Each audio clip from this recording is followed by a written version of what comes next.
Chair of the Community Relations Committee. I want to thank you for joining us this evening.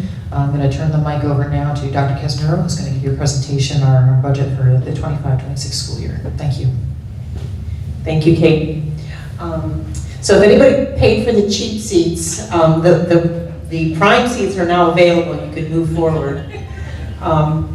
So I want to thank everybody for coming out tonight. There's only a handful in the room, but it's important. The reason why we're doing another budget opportunity to kind of review what our ask was is because your advocacy is super important. For those of you who don't know my name, I'm Kara Casanero. Hi, how are you? I'm the superintendent. This is my first year, so welcome. I'm happy to see a few new faces that I may not have seen before. If you are in need of translation services, we do have some folks here that can help support. You can sit in the back and we can be able to get some additional information and support for language. So I'd like to thank the board members for being here tonight. It's a little bit rainy, blustery, could be halting some of our attendance tonight, and also the cabinet staff and some of our members of our DPS team. So I'm going to go through the budget. Some of you may have seen this, but I think tonight is more about sort of dialogue around the ask and our need and why it's so important. So as with our budgets in the past and with many school budgets, we base our funding, we base our alignments, we base our priorities on our district plan. And for the last couple of years, our district, through the collaboration of the community, our stakeholders, and our staff, have determined that these 6 buckets are where we want to focus our efforts. And so we've developed strategic goals for teaching and learning, staff development, talent acquisition, school climate, meaningful collaboration, that's how we engage families, which is why I'm glad you came out tonight, and resource allocation. And so when all of these things are priorities, and when we align our budgets to those priorities, we have something called coherence. And sometimes, in years past and in different systems and organizations that I have known, folks have a lot of priorities, we have a lot of goals and things that we want to do, but the resources aren't necessarily aligned to that. And so, especially when there's limited resources, it's very important to be strategic with how we back into those priorities. And we say, if all else fails, these are the 4 or 5 things that we're going to work on this year and try to do them really well and support the people who need to do that work with the right resources and tools that they need. So this year was my first year as the superintendent, but also Mike Weaver. Mike Weaver, wave your hand, he's our CFO. Mike is our 5th CFO in just a very many years, and we're hoping he stays. But we've developed a good working relationship, and we developed a fresh process to the budget development, one that had a little more building-based voice with our principals and the people who are closest to the work. And that is the best way to develop your budget, is to hear what the needs are in real time on the street, but then also feeding in what's coming down from legislation, what's happening in the community, what is our outlook going to be, what else do we have to anticipate in terms of our enrollment, demographic, building repairs. So all of those things come together to form a budget. And we had a lot of help and stakeholder involvement in that this year, and probably more so than in the past years that I've been here. So that was a great focus for us. Okay, so I'm stuck here. Okay. For those of you who are unfamiliar with our actual numbers, we are up over 12,000 students. This number, the little star there, that number changes almost on a daily basis here. We have a lot of students that come and go, so that number can be a little bit erratic from time to time, but for the general purposes, over the last 5 or 6 years, last 10 years, we've been on a steady increase over time. We have 2 early childcare centers, 13 elementary schools, 3 middle schools, 1 high school, soon to be 2 campuses, which I'm sure you've heard about, 2 alternative programs, and our demographics at the bottom. We now are at 38% of our students are multilingual learners. We're the highest percentage in the state. 49%, this statistic is not up there, but 49% of the students enrolling in our school system are second language learners. So they are enrolling at a higher rate than the overall. So that number will likely go up as well. We're at 57% economically disadvantaged. We also believe that number is a little bit higher because not everything is reported. And then our students with disability number is going up. We've been hovering around that 14% mark for quite a while. We're now to 15%. But also some of the needs that we're seeing are a little more severe in terms of the support that's needed. So again, just another way to look at our enrollment over time.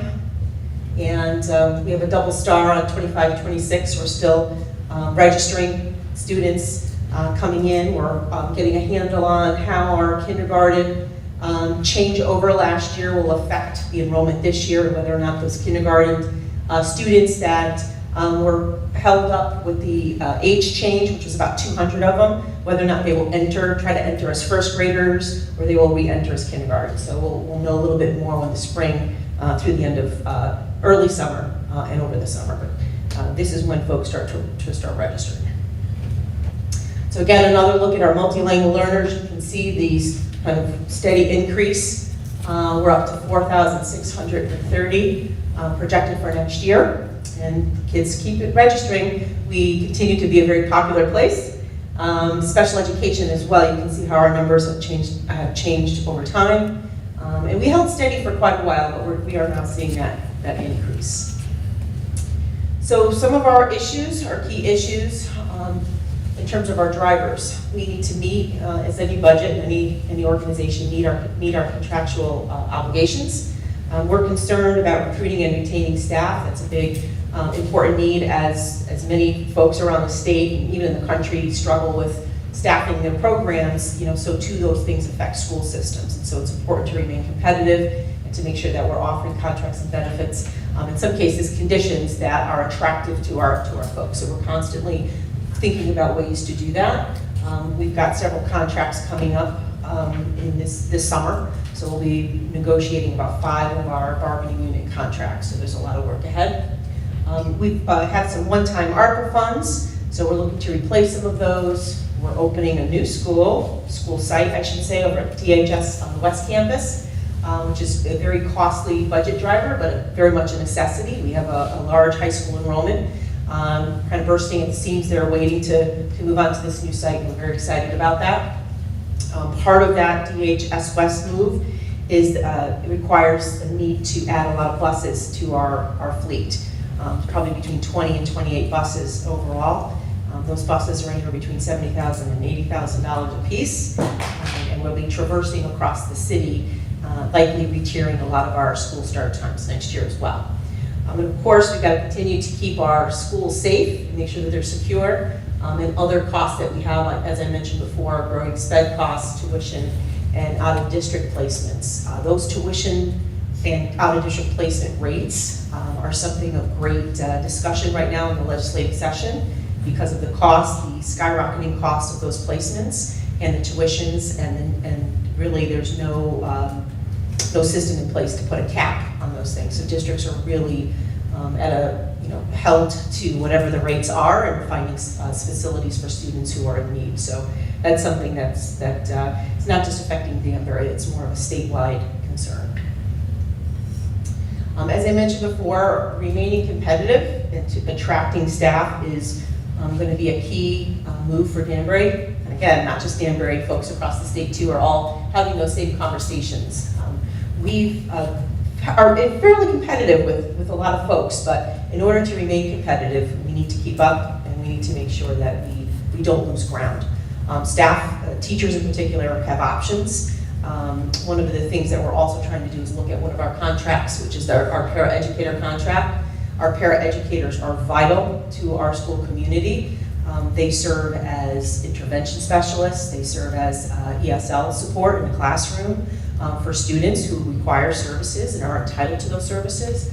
And they also, very much so, support our special education program, allowing many of our students to stay in district, to stay in-house close to us with some additional supports that we provide.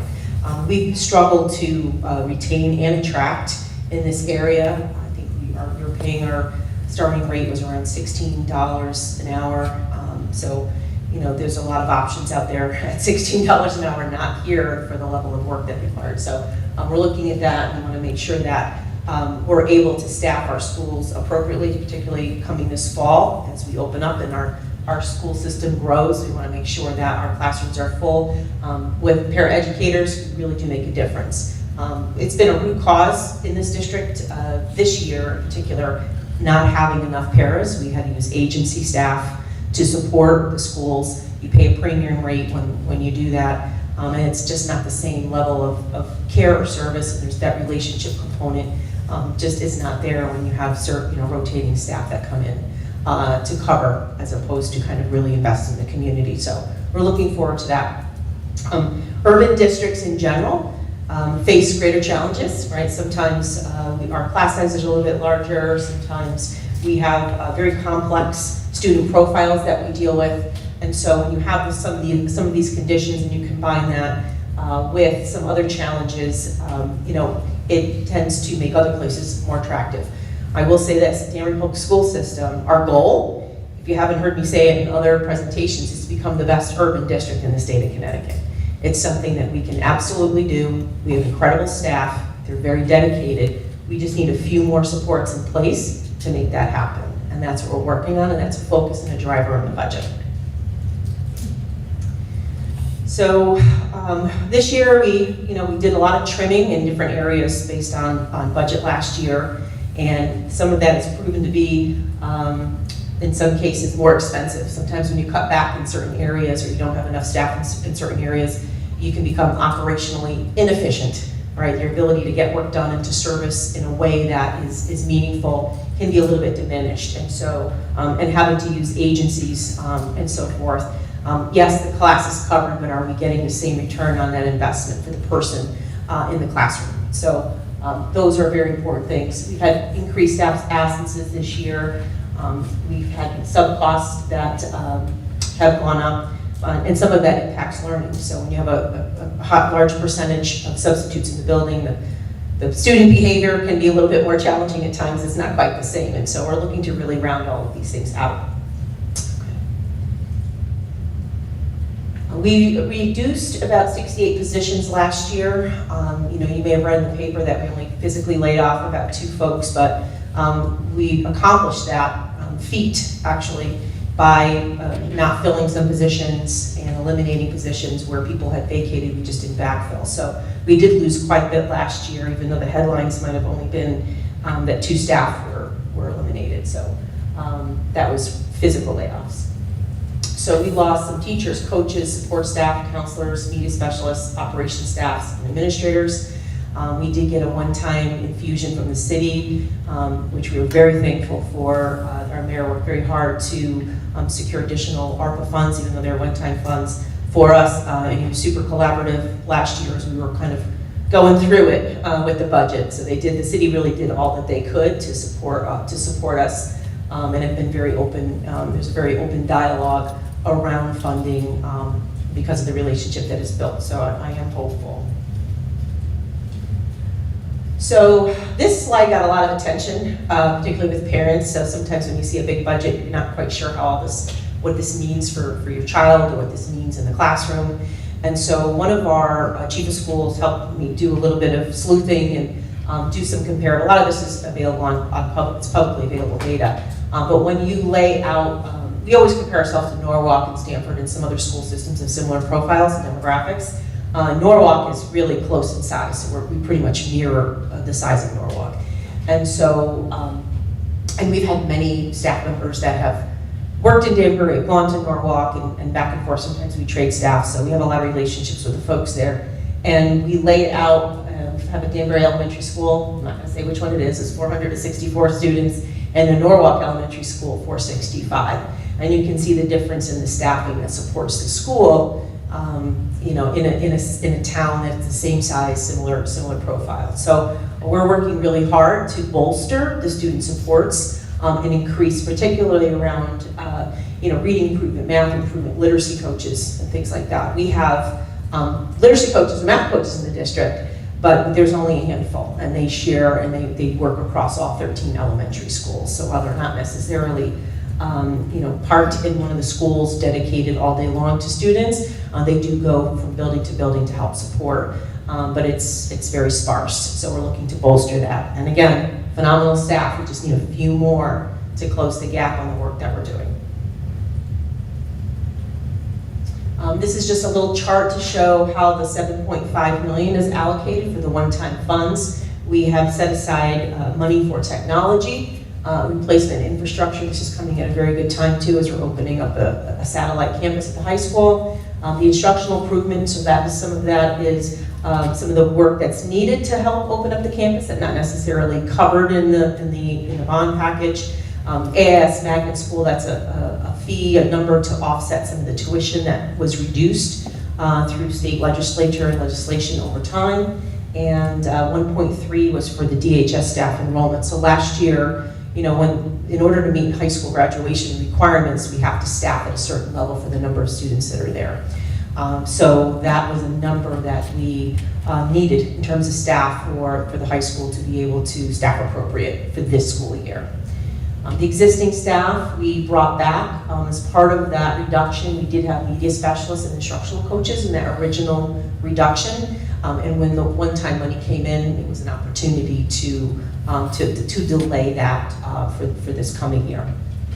And then we, of course, you've heard about the audit. We've had a lot of audit activity, and so having some extra supports in there to help handle the volume of that, as well as some supplies for students.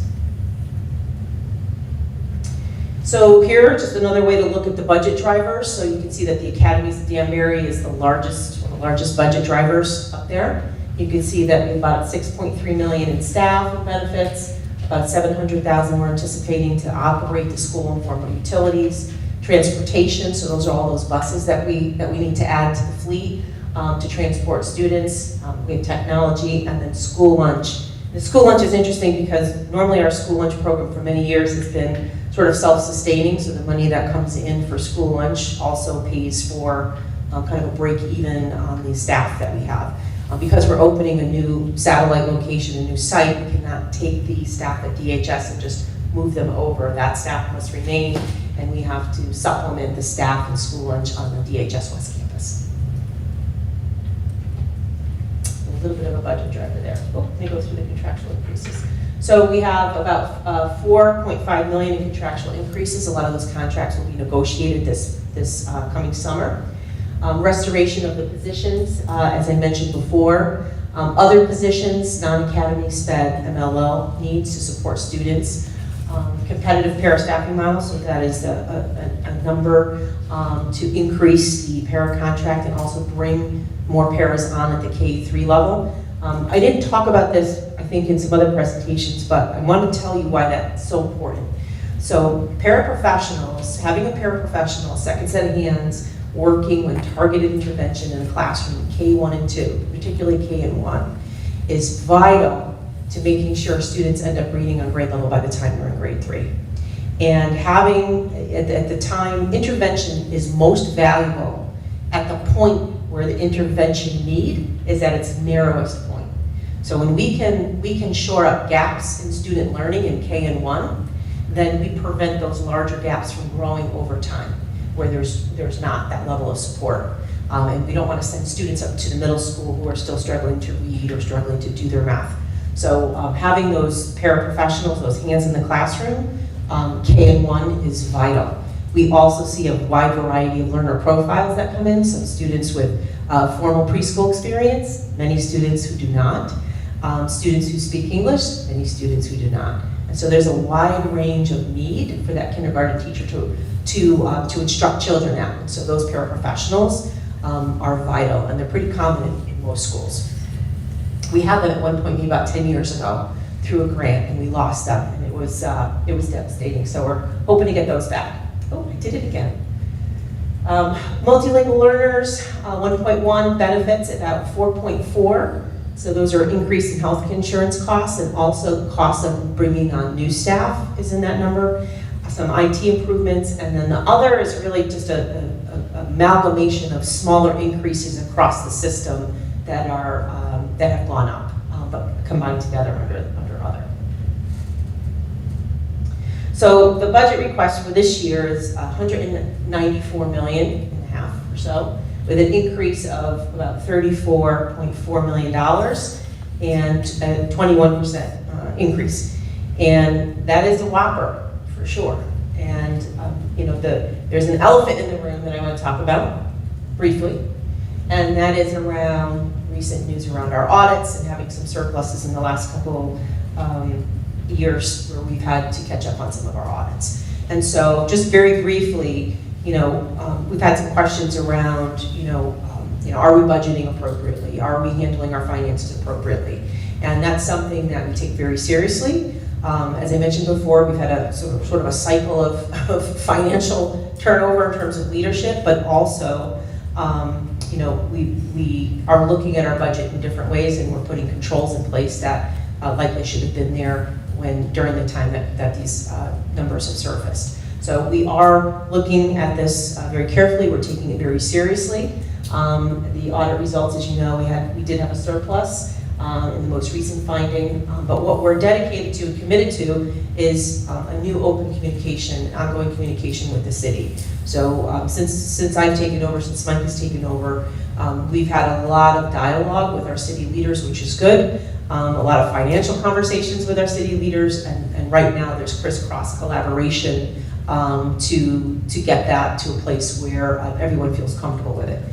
We are, in terms of our internal controls, that's something that Mike Weaver and I are working on now with the finance team. They've been buried in audit catch-up for the last couple, like the minute they hit the door and they signed their contracts, the finance team has been doing nothing but audit work. So we're looking really forward to kind of riding the ship in this area and putting practices and controls in place that make sure that our financial decisions, our projections, and our numbers are sound.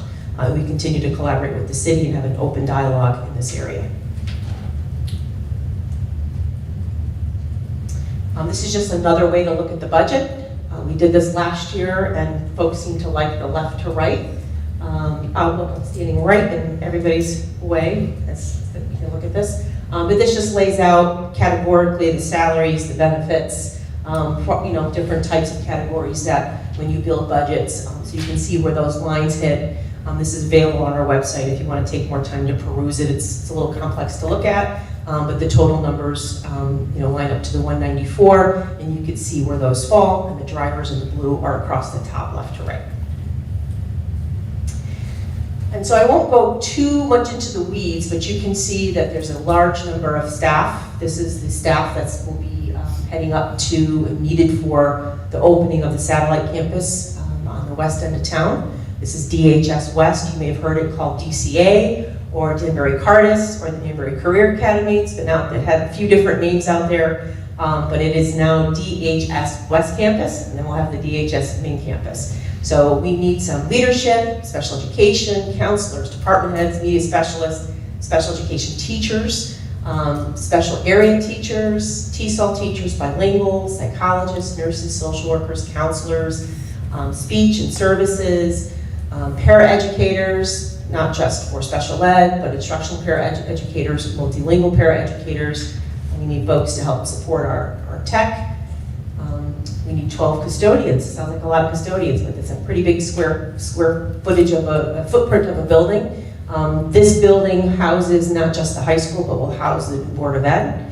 And we're bringing 3 sites over combined into this new building. So we'll also be able to get out of some of the leases that we currently hold for some consolidated location, which would be great for savings on one end, but also great for team building with the leadership team that's kind of spread across the city. And you can see there's some other things in here, health benefits, building maintenance costs, and just really the cost to operate the school.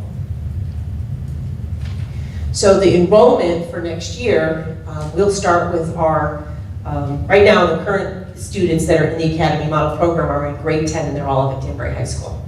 And next year we'll have 10th and 11th graders. We're going to allow our 12th graders to stay at Danbury High School and finish out their senior year, with the exception of CNA. They have a full-fledged program, and that will come over. So it's just a small number of students that will come over. But we have 3 academies that are at DHS West: the Scientific Innovation in Medicine, Emerging Technologies and Entrepreneurship, and Clean Energy and Green Design. So in total, we'll have about 800 students over there to open the school. And then the next year, we'll add the 12th grade class to that as well. So we'll be fully subscribed over the next 2 years to that school. This is just one of the drivers, the contractual increases, so the total is 4.5. We'll know more closely what that looks like when we settle those contracts this summer.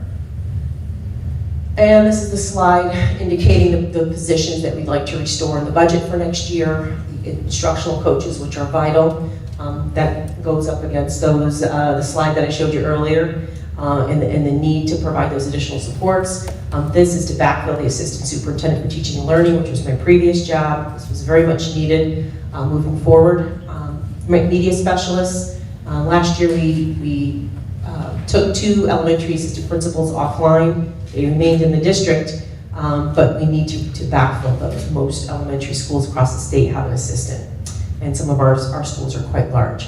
A security coordinator, that was also limited last year, and that is very much needed. Safety and security is primary. Mike Seelig's been doing a great job filling in the gaps, but is certainly running all over the school system trying to keep up. Administrative support, so these are support positions for some are in central office, some are in curriculum, where we lost some of those side coaches, which help teachers to break down curriculum to make curriculum more accessible for our second language learners, also another vital position, and then associated benefits with those positions.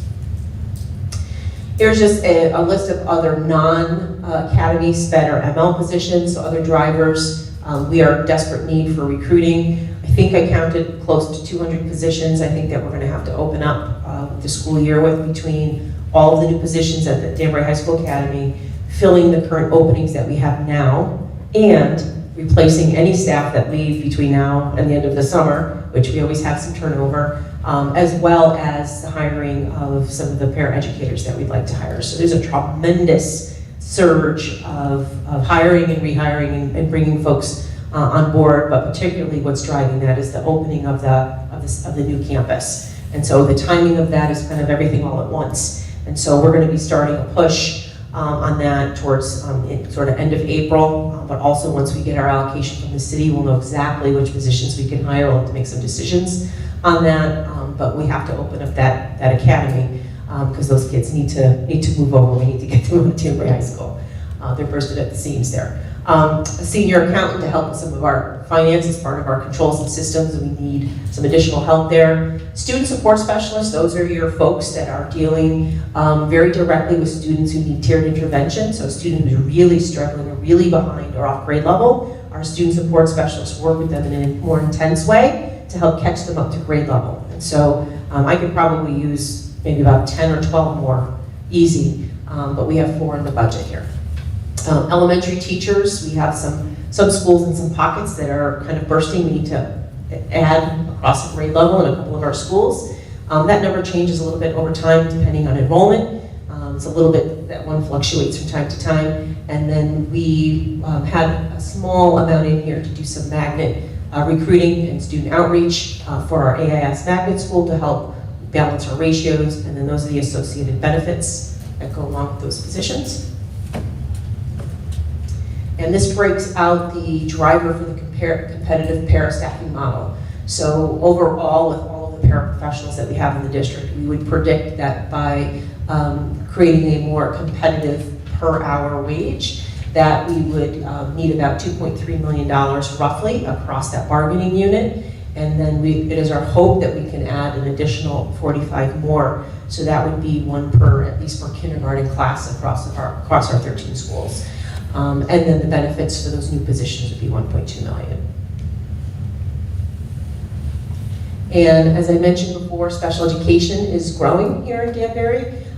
It necessitates adding a few more special education teachers along with some of the services that go along with that. The social worker and psychologists, those are not just, they don't just service special education students, they service all students, but in particular when those numbers go up, there's definitely an increased need in those areas. There's the benefits, contracted services, out-of-district tuitions, which are on the rise, and SPED supplies and equipment, and then transportation. A lot of times we have the need to have specialized transportation. This is sometimes hard to predict. They come up through the IEP process during the course of the year, and they get added in after the budget has already been processed. Same is true with some of our out-of-district and contract services. So some of those are IEP driven, they're legal mandates, and they're costs that are incurred post-budget. And so what happens is we usually will try to budget for those similarly the next year in anticipation that we may experience a similar increase.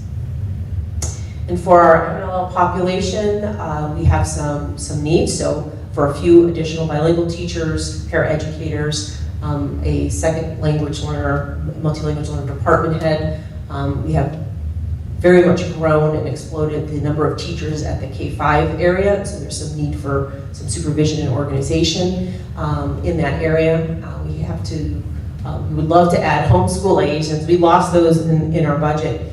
We have a wonderful grant called the LEAP grant that allowed us to pay for school liaisons. So school liaisons would provide direct services to the families. Say, hey, why isn't your child coming to school? What can I do to support you? And most often in the native language, which has been a barrier for us. So they're vital positions. We hope to bring them back. It was a position that the principals are begging to come back. So that came out really strong in our conversations. Again, and they're in the parent contract. So. And then lastly, this was the slide that indicates some of our health increases that we're anticipating: dental, life insurance, and workers' compensation. And we have a very small IT network security budget, and this is a little bit of an anomaly this year because we had some grants, we did some offsets, so we're able to offload some of the costs into some other grants as well as the ARPA one-time funds. So this is a number that will go up in future years, but for this year, we have another source, thankfully, to utilize. And then this is sort of the miscellaneous accumulation of other budget drivers, so building repairs and maintenance, transportation adjustments. We have an increase in the number of homeless students in Danbury, and they have specific transportation needs that sometimes falls outside of the normal bus runs. Alarms, security infrastructure, some utility increases, a little bit in staff development, and just again a little hodgepodge of smaller increases, incrementals across many contracts. And here's just a visual of how the budget breaks down in terms of proportionality with the drivers. So you can see that the academies in the blue takes up a pretty significant chunk of the ask for this year, as well as the staffing model, the competitive pair staffing model, restorations, benefits, contractual increases, and so forth. So the total budget again is 194, the increase is 21.5. And about 5% of the budget is dedicated to the academy. However, I will say that the budget increase, if we were fully funded, and I know that that would have been a stretch, our increase this year from last year to this year, if we were fully funded, would be 7.24%. So sort of in the ballpark with maybe where some other towns are projecting. We'd love to get that down in future years, but we are opening the academy, and there are quite a bit of needs that we have ahead of us. So, but also some very exciting things in the horizon for students. If I had more time, I'd give you the whole song and dance about the academy and how wonderful that's going to be, so that you understand how important it is for us to open that model up and how that will be transformational for our students. At this time, I'll take some questions, and while you're thinking about raising your hand, I will say we did have a couple of questions that did come in through the survey. People kind of pre-populated. So I can try to answer some of these now, and if any other questions come up, I'd be happy to answer those. So we got a question, and this is coming in kind of left and right from everybody from our staff. It's like, what's going on with the federal government, and how is Danbury responding to all this information that's coming out? And I think, like everybody else, we were riding a roller coaster of information coming out about the changes that were happening, and things that were supposed to stop or start. And then as soon as the federal government would put something out, the state of Connecticut would kind of clap back with their response about, oh, put the brakes on it. This can't happen, and there's a pause on this, and then we get another notice. So I've kind of taken myself and my team off the roller coaster of that, because it's can really be distracting. So we're really just watching and monitoring, and we're going to wait to see how a lot of this plays out. We'll be responsive to information that comes in real time. The biggest problem for us would be any type of cut in federal funding. So directly, we receive about between $8 and $9 million of direct federal funds to Danbury. So things like Title I, IDEA, Title III, Title II, Title IV, and many other grants in between. And so if we were to incur a loss there, some of our direct exposure could be in that area. In conversations with other folks today, the loss to Danbury in general can be closer to $20 or $30 million, right? And we don't know how any of our ECS money, that's the thing that I have in question. How is any of the other money that we receive from the state impacted by anything federally that's happening? So that sort of remains to be seen, and it's not a question that I can answer for anybody. We're all waiting for the same information. Right now, there's been no disruption to our services. So that's what I can tell you, is that we haven't seen a disruption to us in terms of our funding. That doesn't mean that things can't change down the line, and we certainly hope that it does not. But like many of you, we're riding the wave of information that's coming out. You know, most of the information that we do that we follow and are beholden to is at the state level. So the State Department, we do curriculum locally, but we're guided by the state on what some of things like assessments and where those standards should be. So even though the Department of Education is going away, the direct effect on us is not necessarily around curriculum and decision making. It could be more around the financial aspect of things, which remains to be seen. Okay, so that's a big nothing answer. I gave you no information other than to say that we're in the same sort of waiting period that everybody else is, and we're monitoring it closely, and we'll be responsive as needed. Somebody had a question about how the budget impacts class size. And so it's a great question, and I'm going to interpret that to say if we don't get our budget, you know, how that impact class size, because I wasn't sure, I'm not sure who asked this, but so any time you have to make decisions around staffing, it can definitely impact class size. And so we work really hard to keep our class sizes manageable, particularly because we have complex learner profiles in our schools. And so the more complex those are, the more difficult it is for some of our teachers. And so we really want to work to keep our numbers down. So when we don't get the amount of staffing, when we have to kind of really squeeze and become super efficient, those numbers can go up. So the budget definitely can impact class size. The next question was, where are we going? Where are the ongoing facilities and maintenance efforts in the district? So we now have a capital improvement plan that we are now communicating with the city. And so there are things that we do internally to fix the insides of the school, and then there's certain things that our city partners help us out with. And so we've identified, we definitely have things that we have to fix.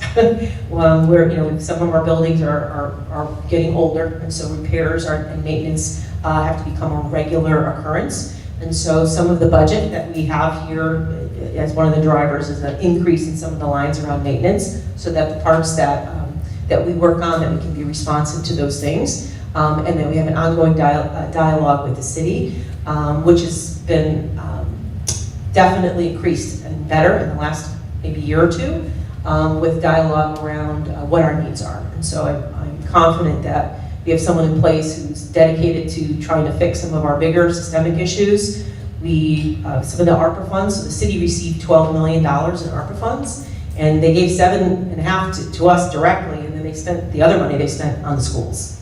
And so they're picking off some of our larger, like Ellsworth Avenue School, the roof is being repaired. What were some of the other projects this summer?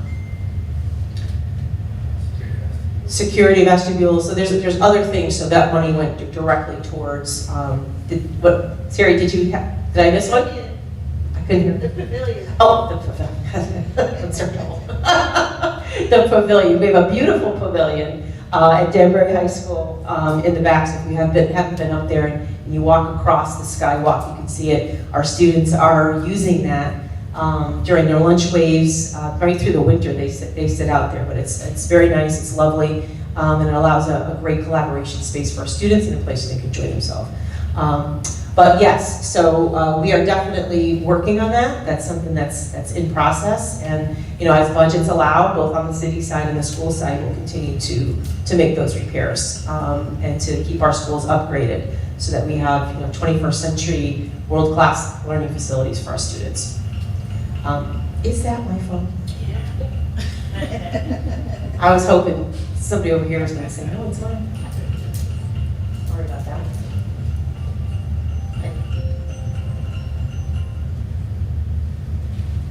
His ears must have been burning. That was Antonio. I don't know. I got to call him. So I'm happy to answer any other questions. Yeah, sure.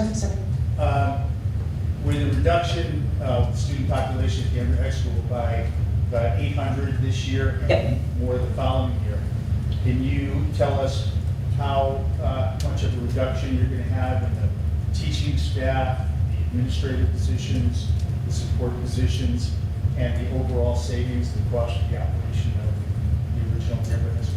Sure. So we are moving a lot of staff over to the new site. So a lot of the staff that were on the page where the staffing is are your support staff. So your net new, so new secretaries, new custodians, new safety advocates, new paras, because you can't pull them from one site to the other.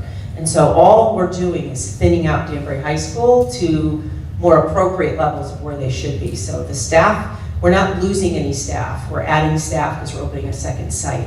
But what we're doing is we're allowing, right now with many of our staff are going, they don't have a home room.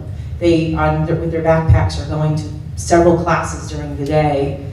So what this will do, it allow people to have a home room. It will allow some of the student population to thin out. Some of our classes, if there are upwards of, some of our classes have 30 students in them. So we'll be peeling some students off, but really we're just right sizing. But what are the actual reductions of the number of teachers who are going to be at Danbury High School and the other administrative? Right, so I think it'll be about 70 staff members going over. Pardon? About 70, yeah. And the reduction of the total operational cost of the high school? So Existing high school? the staff, If you factor in the reduction in staffing at the building? we factoring the reduction of the staffing. Yeah, it's not broken out specifically because we're not losing any. I mean, you told Staff. us it's $21 million for the new high school, including staff. It's 10 million. I'm sorry? 10 million. Oh, I'm sorry. That's- 10, I'm sorry. I'm looking at the overall. Yeah, 10 million. That includes staff. correct. Okay. Most of that, which is a lot of new staff, operational staff. So how much is the staff saving now at the older grades? So it's one campus. So this, I understand that. Yep. You've given us, yeah, we can certainly provide a breakout of who remains left at Danbury High School in terms of the number of staff. Is that what you're asking? well, I think you told us that it cost $10 million at the new high school in round figures. Yep. Including Including transportation, Yeah, including everything. Yep, all in. Including the staff that is at that facility. Correct. So you have, did you say how many teachers were moving? About 70, I believe. Okay, Yep. so how much is the staffing cost at the old high school reduced? from By last- 70 teachers. From this year to last year? Yeah, by about And other professionals, I would imagine you have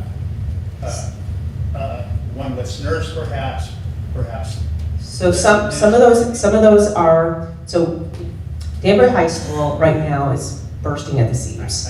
And so the staffing, so we probably needed an extra nurse a long time ago. So those nurses would stay there. We need new nurses. Right. Same thing with counselors. We're going to be adding a few more counselors over, but our counselor ratios were not where we would want them to be.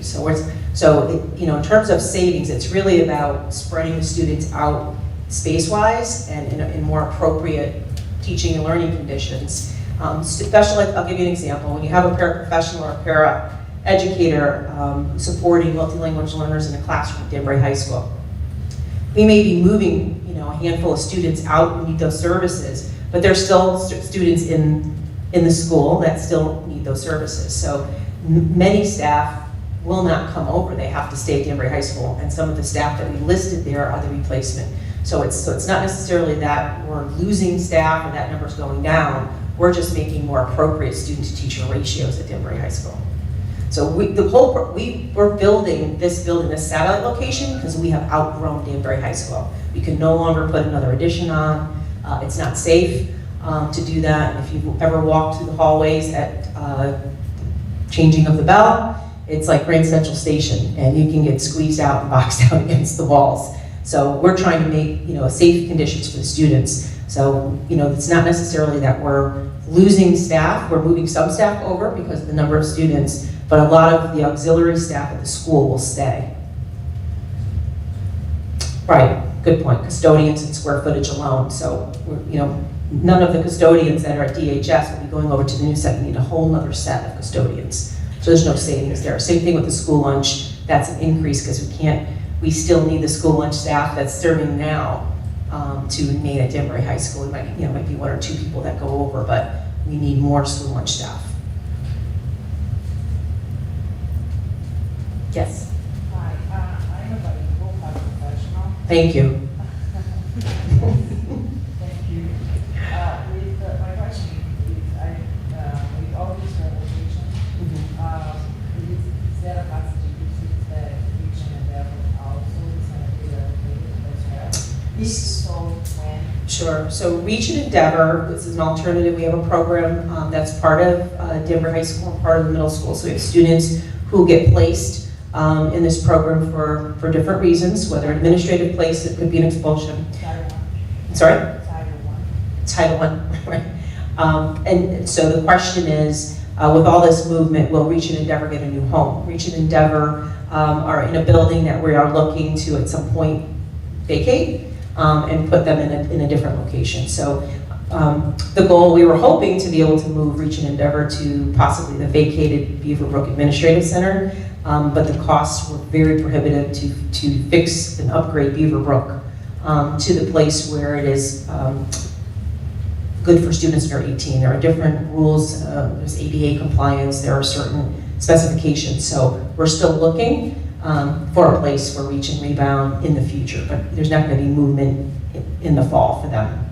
No. Yes. Hi, I'm in the community. I have 2 children that attend Danbury Public Schools right now.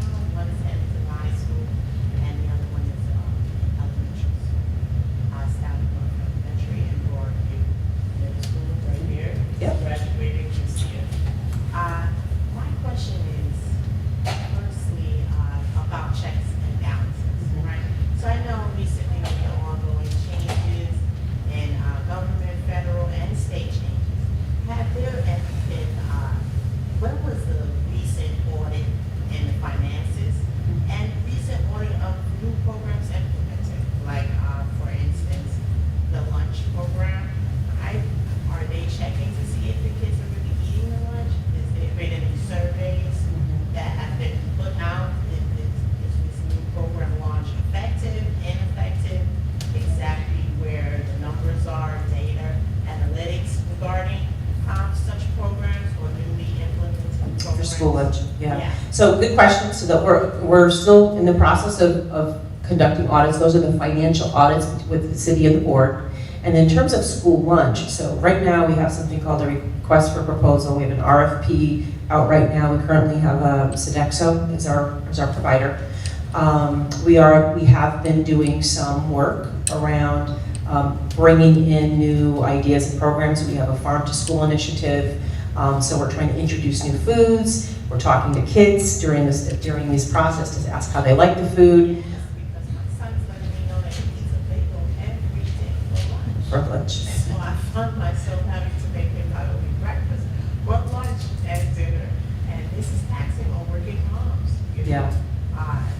Of course, a bagel is not sufficient. I know this is a new Obama initiative with healthy lunches. Sure. So I'm not against or opposed of the program. Yeah. I'm just wondering what the school's initiatives and what type of data analytics went out. Have they even noticed that the kids are not eating? Because I know my son is not. Yeah. Just one. It's probably one out of many. Yeah. Well, you raise a good point. Mike is in charge of school lunch as well. Okay. I'm not gonna put him on the spot, but only to acknowledge the fact that we just had a conversation about quality food, Yeah. nutrition, what we're offering for breakfast. I'm a big proponent of no sugar. I said, I'm not the nutritionist, but the sugar and the carbs and versus, making sure the kids have enough protein and how are we making sure that they're eating all the right things, as well as everything else. So there's a cost balance to all this stuff, but there's also, foods that will make the student take the meal to begin with, which is always a struggle. So we are looking at all of that, and there is a request for, there's a RFP out, so we have an opportunity to entertain different vendors as well to meet some of the things that we've talked about. It could be that Sodexo is the one that we continue to go on with, maybe but with some changes in mind. But I do like the idea of doing more surveys, particularly with the kids, because I have heard that before, and I have seen some things as well. So, but we're trying to make some changes around fresh food, farm to table, vegetables, and healthy organics. So we've just started that. We've got 2 or 3 schools now that are in it as well, and our high school just got brought on board with farm to table. So we're trying to make some moves in that area. It's a personal passion of mine. So as a parent, I completely agree and understand with your comment. I'm a parent at Ross and the Denver West campus, that's new to me. And so I'm just trying to think operationally with students because I'm assuming that it's a satellite because you can't build sports facilities and Sure. all of that. Yep. And so if you have students who are engaged in an academy in 10th and 11th grade and going back and forth, and you mentioned the cost for the buses, I wonder if there's any opportunity to collaborate with Housatonic Area Regional Transit or something to help with these students around the city without having such a huge, because frankly, that's more buses that I have to be stuck behind to go to work. So I'm I know. thinking about ways to leverage what already exists. Yeah, that's a great point. From time to time, we have talked about using HART. In fact, in the model itself, so for those of you who don't know anything about the model, what time is it? Do I have time to dive in a little bit on this? Oh, okay.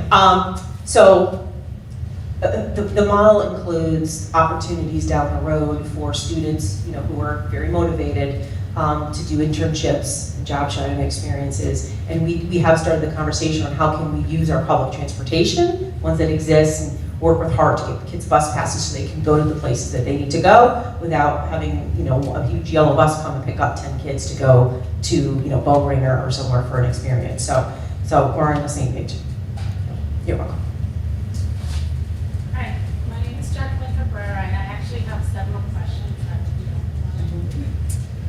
The first one is, I would like to know what's happening with the staffing at the school-based health center at the high school. The person that's back in November, and from what I know, they still have not been replaced. And that means that the children that are supposed to be getting that counseling are not getting it. So that's the first one. Okay. Kel, you want to give an update from way in the cheat seats back there? Hi, Patricia Duffy, Assistant Superintendent. So the school-based health center has experienced some staffing challenges at actually 2 of our locations.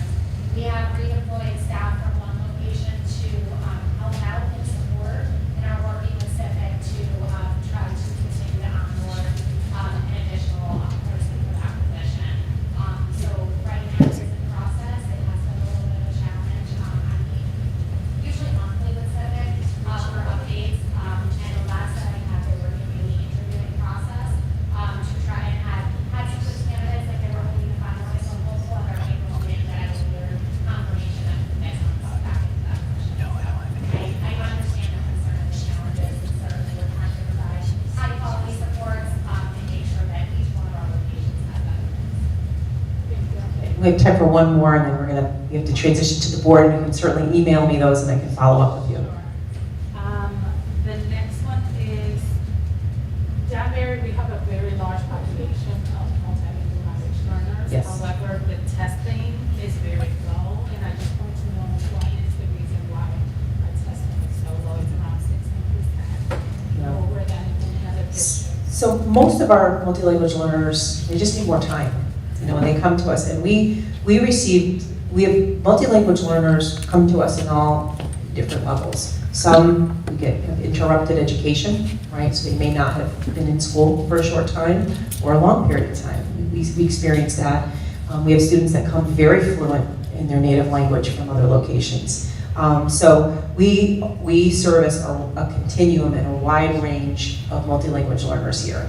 As I mentioned before, 49% of new enrollees in the Danbury Public Schools are multi-language learners. And so, you know, we even have them, you know, when we look at our graduation rates, our high school graduation rates is another indicator. You know, they tend to fall out of that 4-year rate, okay? But they do come back and we have them on a 6-year rate. So they do finish with us, they just take a little bit more time. And so when they come to us and they're not on grade level and they're learning a language, you know, the focus is really about acclimation, language acquisition, and development so they can access the curriculum. If they cannot access the curriculum, those test scores, they're meaningless. So we have to, you know, our work is to make sure that we have the appropriate supports in place so that we can, I'm less concerned about raising the test score as I am making sure that an individual child is growing. Because if they grow every single year, those test scores will take care of itself a little bit further down the line than for a typical English-speaking student.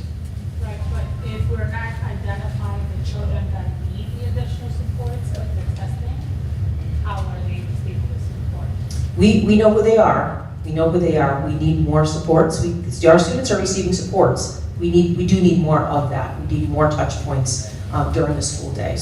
And that's where that staffing around elementary in particular is very important. So we bolster math specialists, literacy specialists, additional bilingual support in classroom to provide both native language support and systemic ELD support throughout the day.